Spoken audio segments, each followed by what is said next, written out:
Today, the world of motorsport mourns the loss of a true titan. Allan Moffat, a legend whose name is etched into the very fabric of Australian racing, has passed away at the age of 86 after a long and courageous battle with Alzheimer's disease. His family confirmed the sad news this morning, stating he died peacefully, surrounded by his loved ones. For generations of fans, Allan Moffat was more than just a driver. He was an icon, a symbol of determination, and Ford's ultimate hero. Born in Canada, Moffat moved to Australia in the late 1950s and quickly began a journey that would see him become a household name. He made his Bathurst debut in 1969, the very same year as the man who would become his greatest rival, Peter Brock. This rivalry defined an era.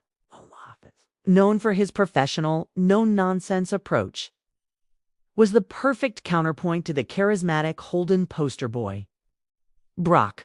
Their battles on the track were the stuff of legend, captivating a nation and creating a fierce Ford versus Holden divide that still resonates today.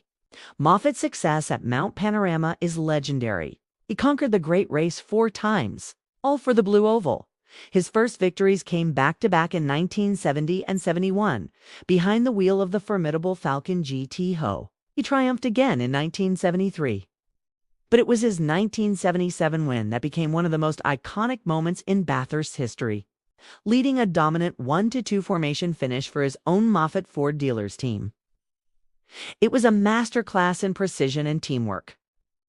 Beyond Bathurst, Moffat was a force in the Australian Touring Car Championship, securing the title an impressive 4 times. He won with Ford in 1973, 76, and 77. When Ford stepped back from Motorsport, Moffat's relentless drive for victory didn't waver.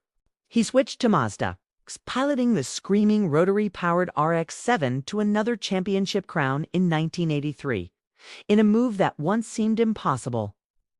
He even teamed up with his rival Peter Brock to race a Holden at Bathurst in 1986.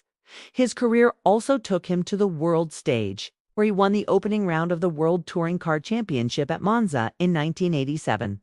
Moffat hung up his helmet in 1989 after a final victory at the Fuji 500, but he never truly left the sport. He continued as a team owner, a respected television commentator for Network 7, and a proud ambassador for Ford. His insights and passion for racing continued to inspire long after he stepped out of the cockpit. In his later years, Moffat faced his battle with dementia with the same courage he showed on the racetrack. He bravely went public with his diagnosis in 2019, becoming a patron for Dementia Australia. He used his profile to raise awareness and support families affected by the disease, a legacy of compassion that continues through the Allan Moffat Foundation. He leaves behind an incredible legacy, not just of trophies and titles, but of mentorship and sportsmanship. He was inducted into the Supercars Hall of Fame, the Australian Sports Hall of Fame, and was appointed an officer of the Order of the British Empire. He also leaves behind his 2 sons, James and Andrew, with James following in his father's illustrious footsteps as a professional racing driver. Allan Moffat was a champion in every sense of the word. His impact on Australian motorsport is immeasurable and will never be forgotten. Rest in peace, Allan. Thank you for the memories.